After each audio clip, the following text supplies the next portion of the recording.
Hello, and welcome to the Inside edition of the Global Serial Entrepreneurs Summit. My name is Isabel Banerjee. It is indeed my pleasure to be your host and moderator. And boy, am I in good company here today. I am thrilled to have such an amazing panel of women entrepreneurs, or fempreneurs, as I prefer to call them. And they certainly are serial in many aspects in their lives, all in the good way, of course. I'd like to take just a moment to introduce them briefly, and then I'm going to turn the conversation over to them so that you have the benefit of soaking up all of the wisdom they generously have agreed to share. Today with me from Canada is Jean Price. Jean took her knowledge of fashion and her love of healing arts and energy work, and she transitioned into a second business, one of my favorites. She became Queen Diva at the Diva Coach. She's already been an award-winning businesswoman and had a brick and mortar operation, a retail operation, which is how I know her from my earlier serial days in Canada. So thank you very much, Jean. Next, I'm pleased to introduce Susan Ratliff. Susan is the entrepreneur's cheerleader for sure. She's a community leader. She organized this amazing event. I think that's where I first met you, and maybe you could talk a little bit about that certainly later, Susan. But Susan is a speaker, and she knows how to present and showcase businesses very well. Maryann Croce. Now, Maryann and I have only recently met. We are in a master class together, but I've already got a mad crush on her. She is definitely going to help you in the space of women in a non-traditional female type of industry, and how she has taken that to help other family business owners to step up and really be the CEOs of their own businesses.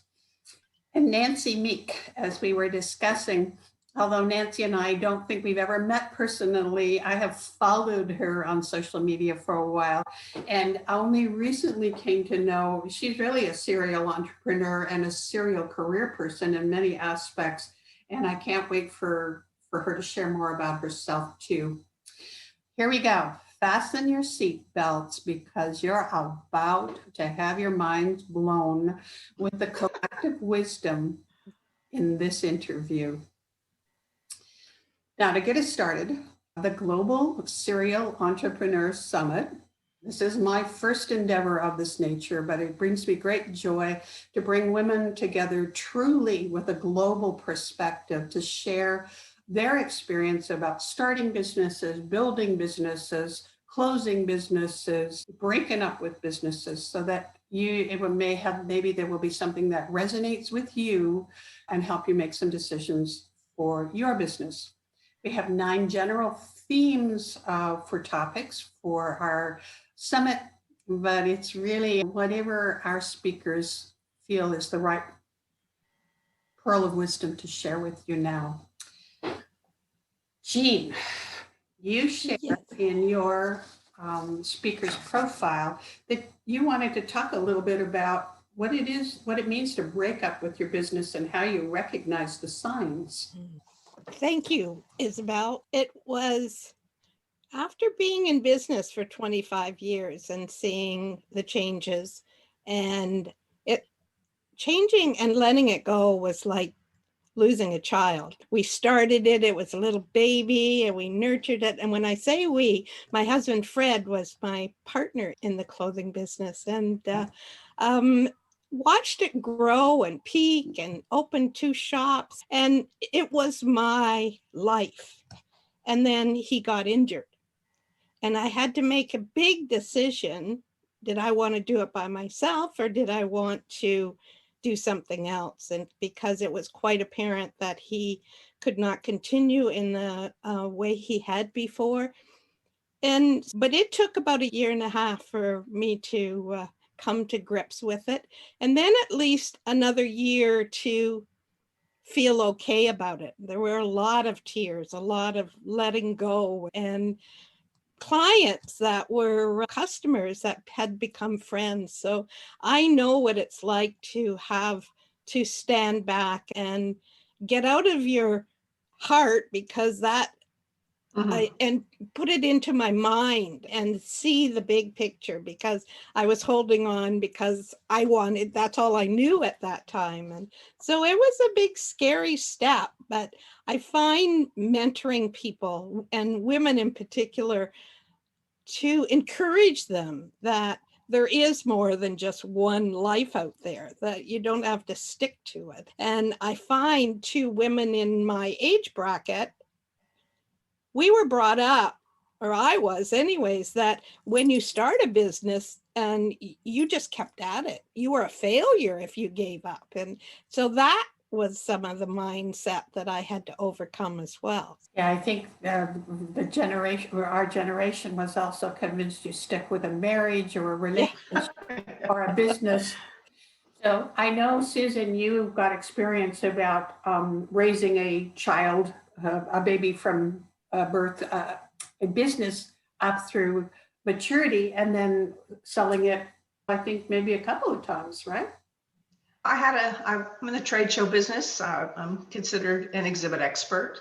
I had a showroom where I sold portable trade show exhibits, created graphics, designed the displays, built them, and then trained their staff on how to maximize their productivity and profits at trade shows. I had that business. I started actually as an employee for the man I bought the business from. And then he took off. It's a great story, but it's too long to tell you now. But anyway, I worked for him for 7 months, and then he wanted to retire. So I bought the business for basically what it had in it, equipment-wise, desks and chairs. And it was a chance of a lifetime. Even though I was broke, I borrowed money from my mother and from my ex-husband and bought this business and built it into $1 million company over 16 years. Something I learned probably 10 years into owning the business. I hadn't at that time thought about selling it, but I learned from a friend and an also wonderful entrepreneur. Her name is Patricia Drain. She wrote a book about exiting your business. And you have to start really early on preparing for that time that you want to leave in order to make your business the most valuable. You need to put processes and procedures in place. You need to document everything. You need to have really great bookkeeping and working towards that goal, even when it's never in your mind that you'd ever want to sell your baby. I read that book 5 years prior to me deciding that after 16 years, within the time I grew that business, I also started producing events and also became more of a professional paid speaker on my topic of expertise. So it was an easy transition to leave that retail environment at the height of when it was worth a lot of money and move into my next career, so to speak. But having those things in place with a 5-year track record really increased the value of my company, even though you're only as good as your last sale, but basis for the business and the foundation and the customer list and relationships with vendors became really valuable. And I was able to maximize that with that knowledge prior to that. I'm really glad you brought that up, Susan, because it's true. Most women don't think ahead to, or maybe it's because maybe I shouldn't say most, but many women I know, they don't actually think of it as being something that is valuable to someone else, that it's what they do now, and it may make them a very comfortable living and give them a purpose. But building your business with that potential exit in mind really does mean you do some things differently. And maybe, as in Jean's case, it allows you a less emotional transition.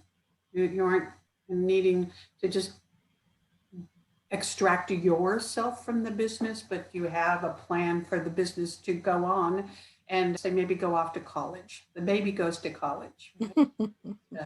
And Maryann, I know that from our conversation, you started very young, also with your husband and your business, and you've grown that over the years and taken that experience to help others in terms of breaking up for your business isn't necessarily what you mean, but you're broken up with how you view yourself in the business, right?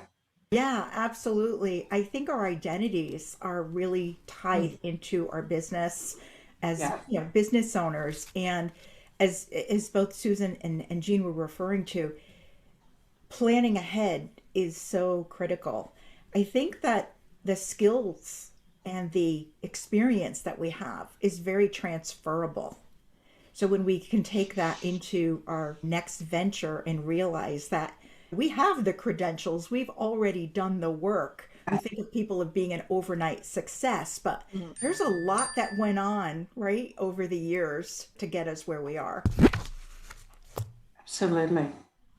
Yeah, and you're right. It's not only transferable, but I think of it as that we're continuing in our life to build and fill this vault of tacit knowledge and skills and resources, and how sometimes we don't realize really we're quite the treasure that we've accumulated by being entrepreneurs and pulling ourselves up by our bootstraps.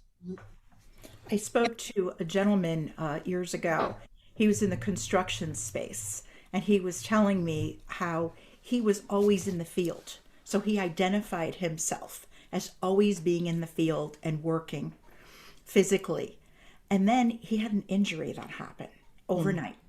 Everything changed. And his identity was so wrapped up with that part of the business. He said to me, Maryann, I almost lost my business because I didn't see another role. I didn't see another place for me. And when he Right. realized that he could be working on the business instead of in it, his whole identity changed. And he really changed the way he looked at it, changed his perspective. Right. That leads to another one of the theme topics is like, how do you promote yourself to chair of the board as opposed to being the one that has to move the chairs and tables around in your business, right? Oh. Nancy, does anything come to mind for you in terms of breaking up with businesses or identities? Oh, absolutely. Since my mantra really is about reinvention. A lot of times I have found in my life that I've done many different things because I'm curious about many different fields.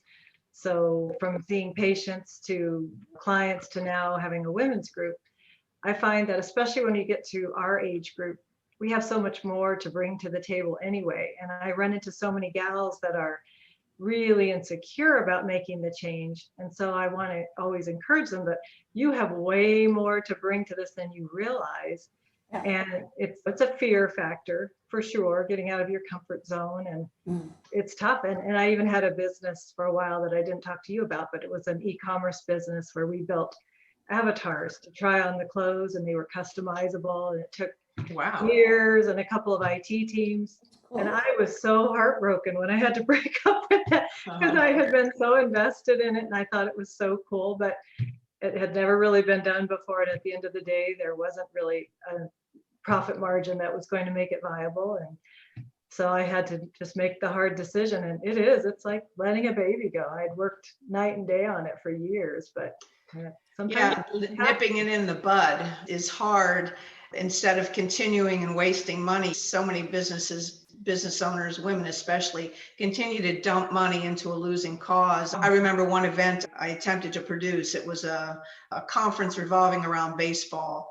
And I had rented the hotel and lined up the speakers. And there were just circumstances that occurred that made it impossible for it to be successful. So I had to cancel it, and I lost some money and got some bad referrals there, but it was a business decision, and it was embarrassing and it was sad because I felt like a failure. Yep. Pertaining to that. I did want to mention something that I thought was pertinent. When I'm giving presentations to women on how to succeed when you don't feel successful, one of the things I say is don't underestimate the value of your knowledge. I think women don't realize, and you were referring to that, Maryann, and you too, Isabel, we have so many years of experience that can be turned into money. It's valuable and can be monetized. And a lot of women, like you say, they don't think they're valuable, or they don't understand how they can monetize their knowledge. What do you suppose is the root of that? First of all, I'm going to make a broad statement that I think generally women are more emotionally invested in their businesses and connected to them emotionally than they are as okay, there's a dollar sign that this is or success, that the success metric is not money as much as it is making a difference, giving back, proving that you could do something. So that makes it difficult for women to stand up and say, I'm worth this.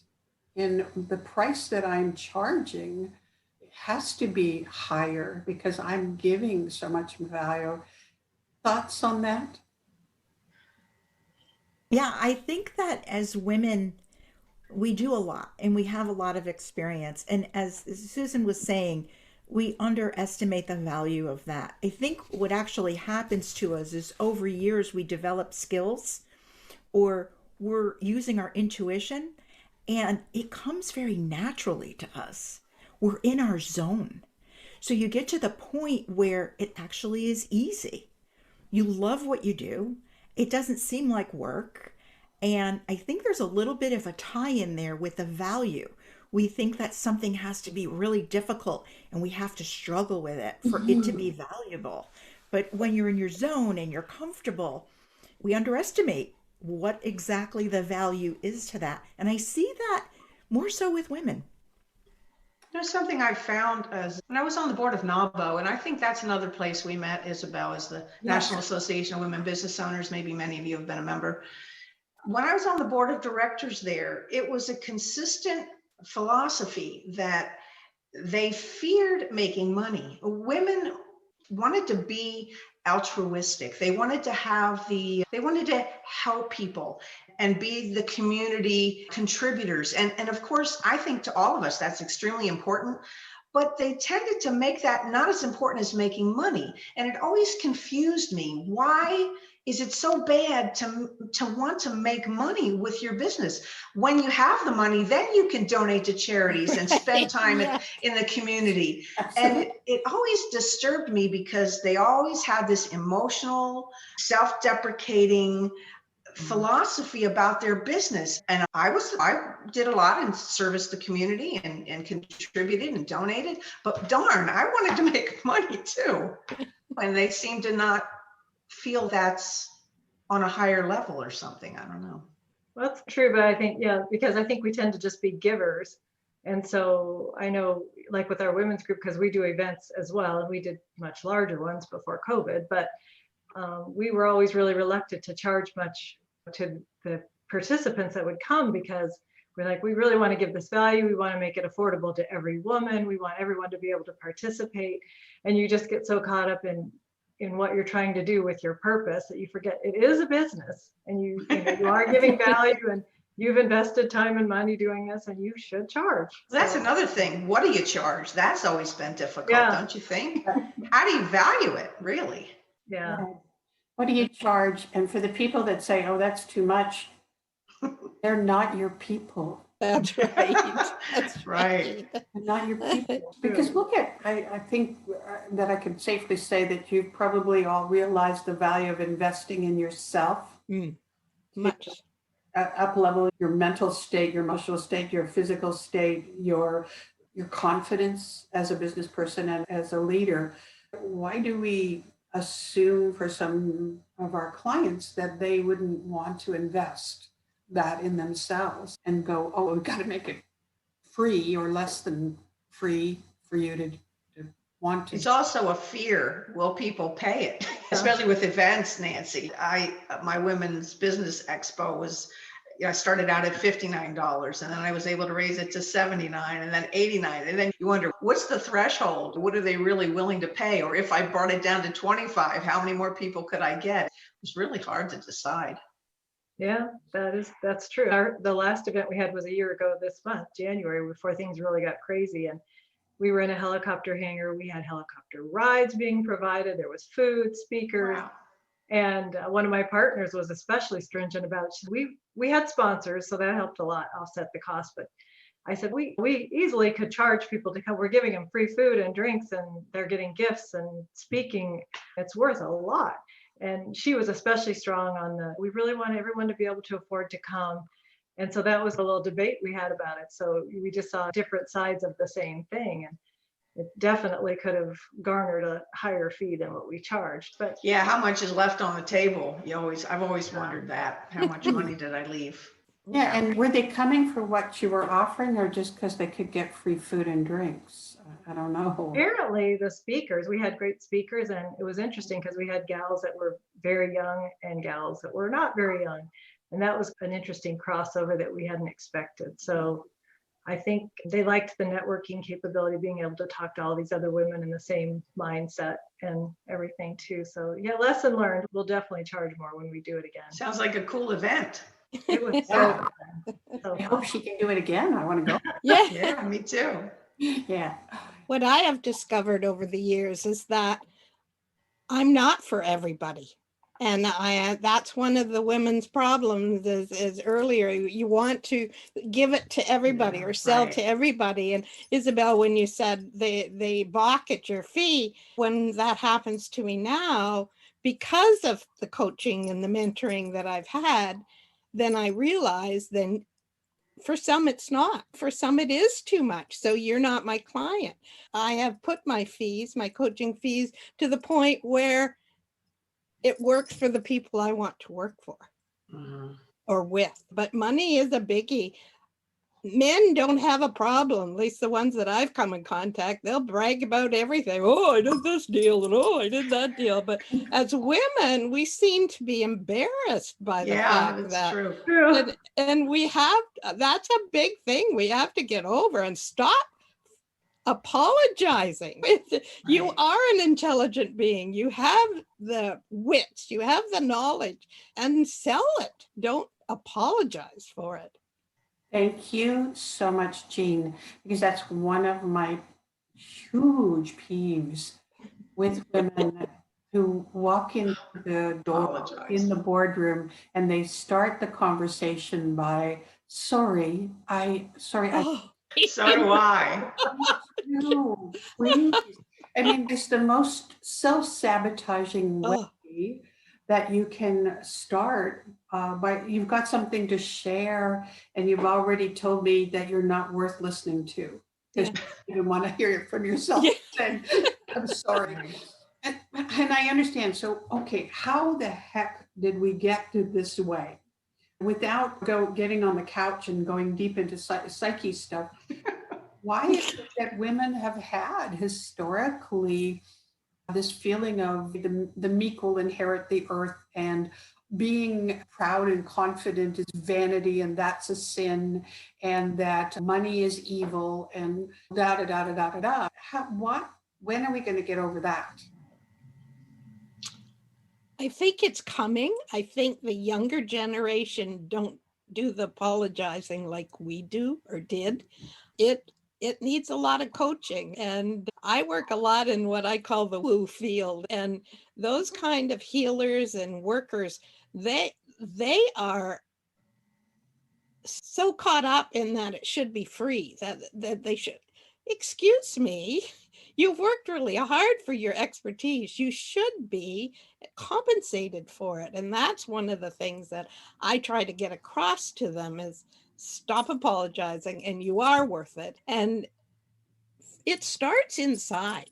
If you don't value what you have, nobody else is going to. So you need to do a lot of work, inner work to bring out your confidence and bring up your value.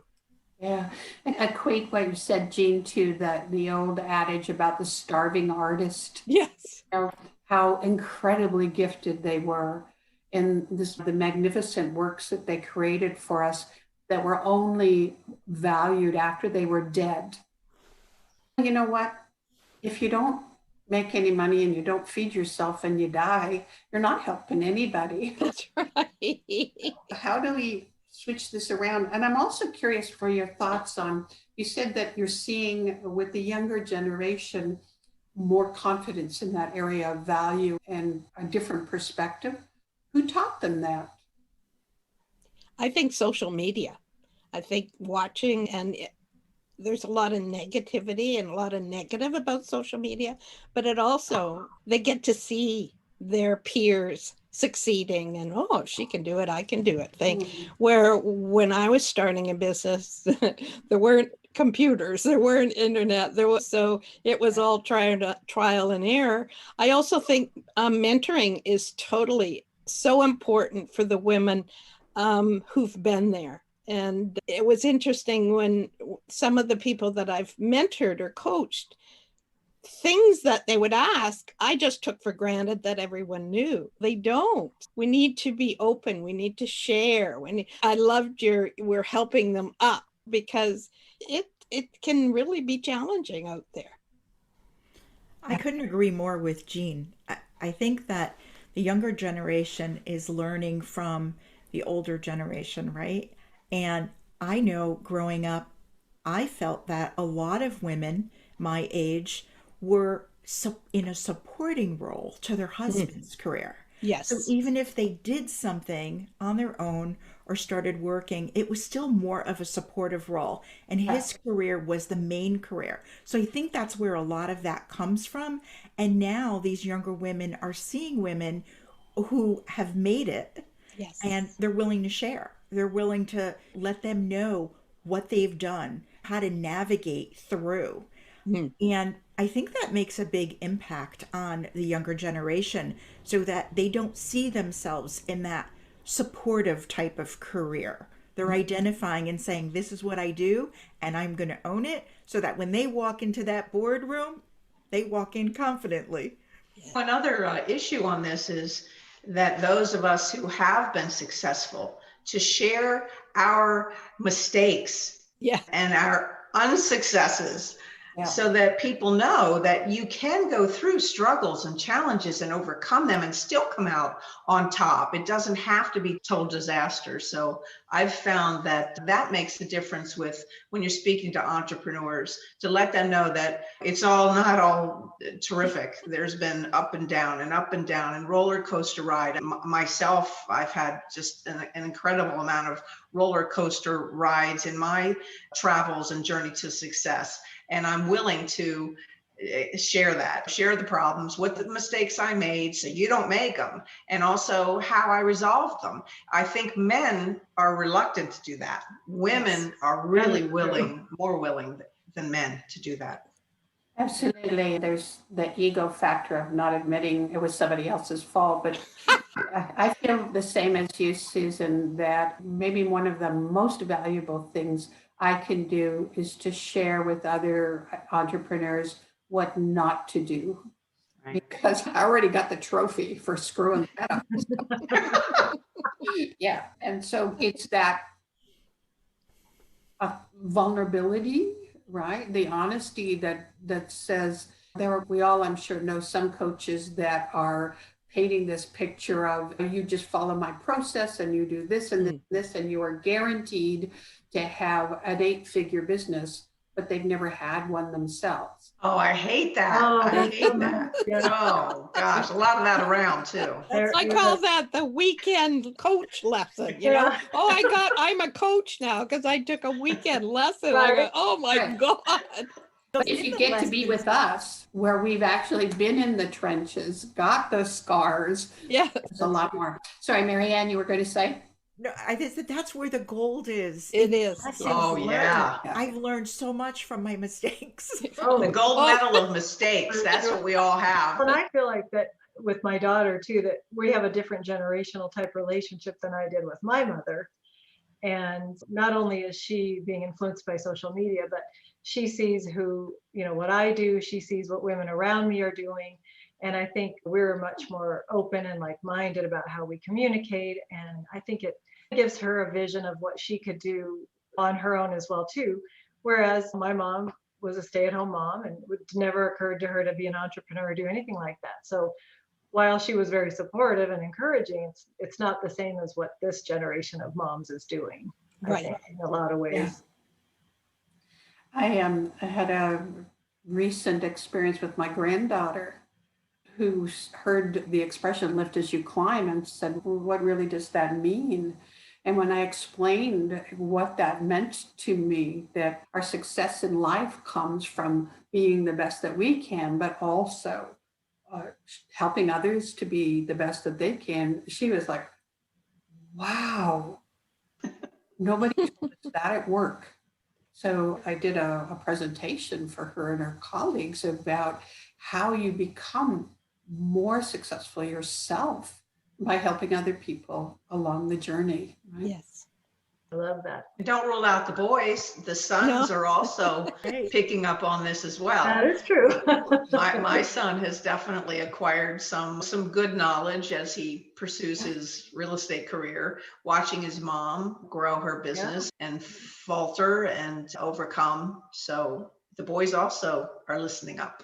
That is true. Absolutely, because we represent 50% of the planet, but we gave birth to 100% of it. That's an interesting way to look at it. I passed on that. Okay, but you, I know what you're by meaning. surrogate, you are mentoring and raising many of us. Oh, that's funny. So we aren't teaching the boys and the girls. Boo on us, right? Yep. Yeah. Okay, so this is so cool. We could talk for days and days, right?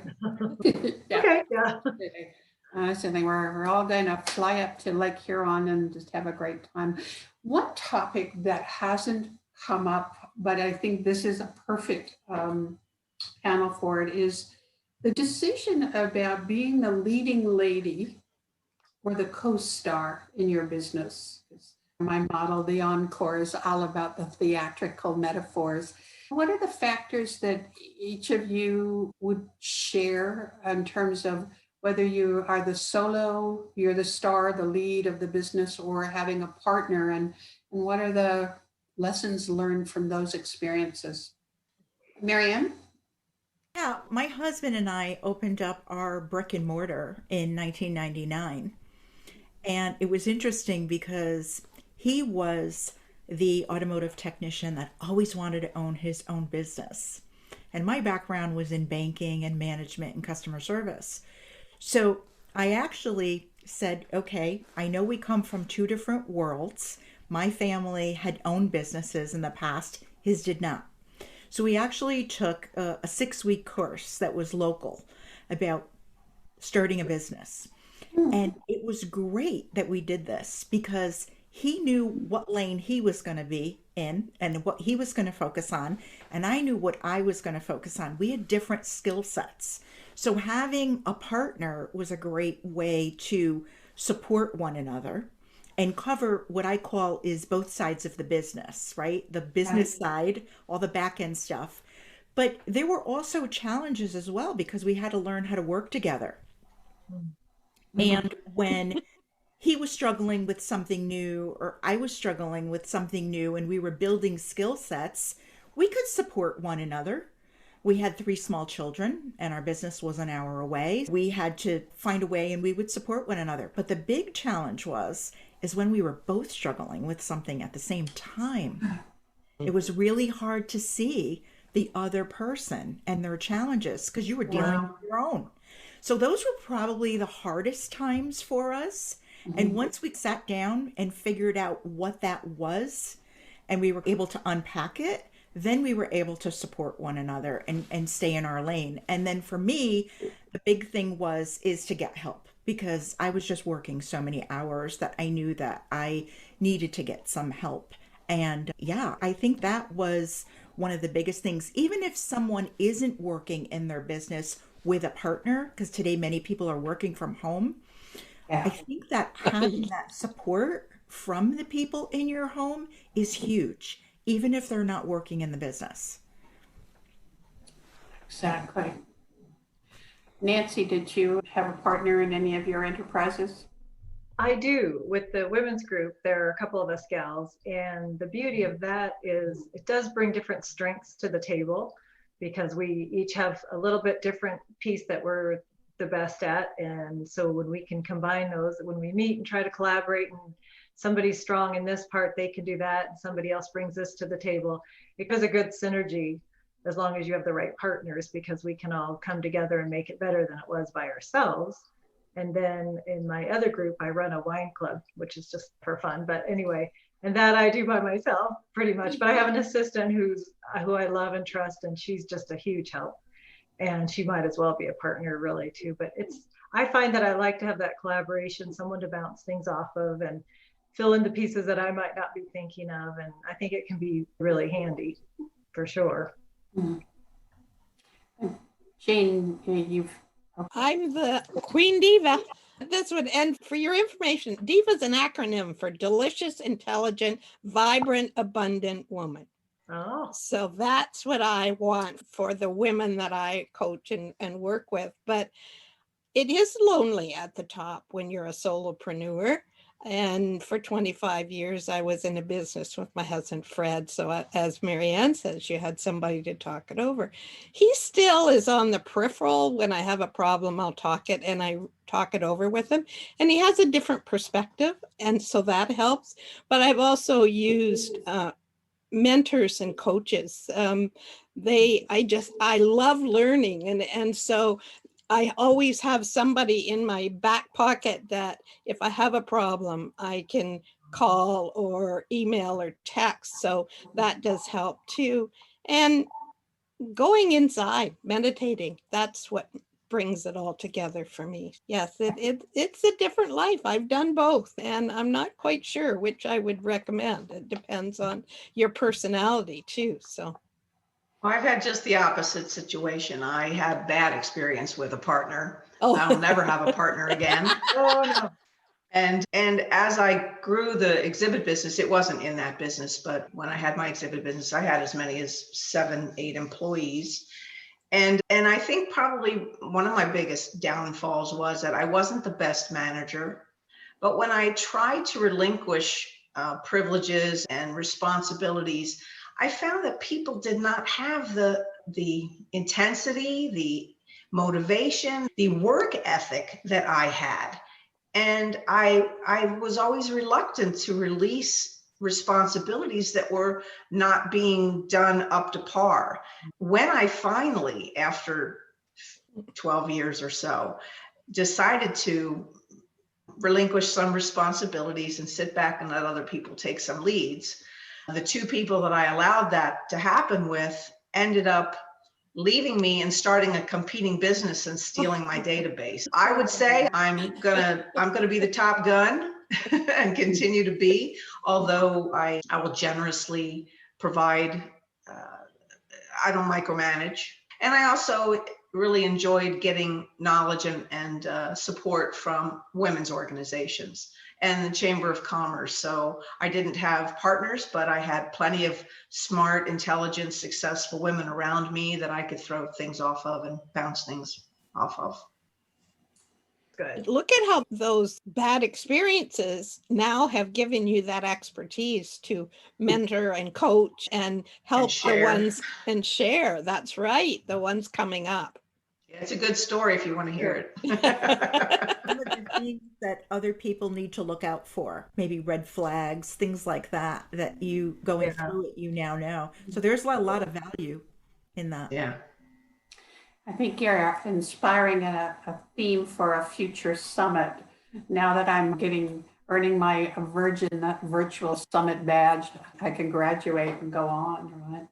I would love to spend many more hours. And I think you can see now why it was easy for me to say that the summit would easily have more than 1,000 years of feminine and business wisdom, because just look at what the 4 of you have. You look at the cumulative and collective knowledge and wisdom. You can't get that in a box of Cracker Jacks. What I'd love to do is ask you each to share a pearl of wisdom that our audience can take away from listening to this interview and treasure and create value in their own lives going forward. I'm going to start with you, Jean. Thank you. First, I just want to acknowledge you, Isabel, because you were instrumental in my growth. When I heard you speak at my Company of Women group, and I thought, oh my God, look at this woman. And I thought, if she can do it, I can do it. And I was doing some of it, but nothing like you were, in my opinion, back then. But you've been such an inspiration. So thank you. One of the things that I love to share with the people is that if you've got the vision, don't let anybody talk you out of it. Feel it in your heart and think about it, and be ever cautious on the words that you use, because someone quoted to me, what was it? Thoughts are things, words hold power. And just by putting that, it's your energy that you're putting out there. So if you know that you can do it and you've got this vision, take it further, take it, feel it, smell it, live it, and don't let anybody else tell you you can't. Only you can do that. So keep going, and do not let your age deter you. Say, oh, I'm too old to start another business. F that. You are not too old. So keep going at it. So thank you for asking me, and I'm so honored to be here. Thank you. Thank you, Jean. That's an entire string of pearls of wisdom. Grateful for that. Susan, give us some jewelry. Oh boy. In one of my presentations, I give these 10 secrets to staying positive and profitable in challenging times. So I'm going to share just a couple of them. And this is right along the lines of what Jean said. Tune out negative people. Ignore the skeptics, close your ears to the critics, and don't let anybody step on your dreams. Enthusiasm expands experience. Boy, this was one that I lived. A lack of knowledge can be compensated by sheer desire. Passion for a project increases confidence, and confidence while you're gaining experience. And many times I just got the job and then figured it out later, right? And share generously, but trust cautiously. Make yourself less vulnerable, but don't change your nature. Continue to believe that anything is possible when you tackle it with passion, a plan, and peak performance. Love that. That's just awesome. Thank you, Susan. Thank you. You're welcome. All right, Maryann. I think that many women may be reluctant to start something new because they don't think they're ready, or they have to do all these different things to prepare. And I say that you're ready before you think you're ready. The experiences and the skills that you've acquired and you've earned over the time are transferable. So tap into that leader within you, because you are capable of so much more than you realize. So true. Absolutely so true. And I just loved how you started with that, Maryann, because what I stuck with me with what Susan was saying, enthusiasm expands experience. If you have an idea, get started, be enthusiastic, and you'll figure it out as you do it. Yay. All right, Nancy, bring us on home. Okay, first of all, Isabel, thank you so much for reaching out to me. I'm honored to even be part of this. That was so awesome. I love all of this. It's just, I eat it up. But what I generally do with the women that I work with and talk to and in our group is, I'm similar vein to all of you, of course. It's all about reinvention. But what I find is that they have to overcome this fear. It's like they have a burning desire. They won't acknowledge it. They just keep pushing it down. And so my message to them is always just listen to that voice and that message and get over the fear. Face it, do what it takes, because you deserve to have a life you love. Yeah. You don't have to keep putting it off and saying, maybe one day, or I wish I would have. No one ever wants to say, I wish I would have. You deserve it. So yeah, just really follow that and quit pushing it away. That would be my big mantra for them. I love it. Stop repelling the life you really want, right? Yeah. I'm incredibly grateful for the generosity of your spirit and wisdom and experience. And I can't wait to share this with the world. And I just feel like we really will make a ripple that hopefully goes around the globe, and more women are confident about having autonomy financially, autonomy in terms of confidence and choices, and that they then aren't able to continue to lift as they climb for now, but I'll be back to you, I know, very soon. Thank you very much for Thank your you. time again. Thank you. Thanks, everybody. It was great meeting Thank you. you. Great to meet Thank you. you, ladies. It was an honor.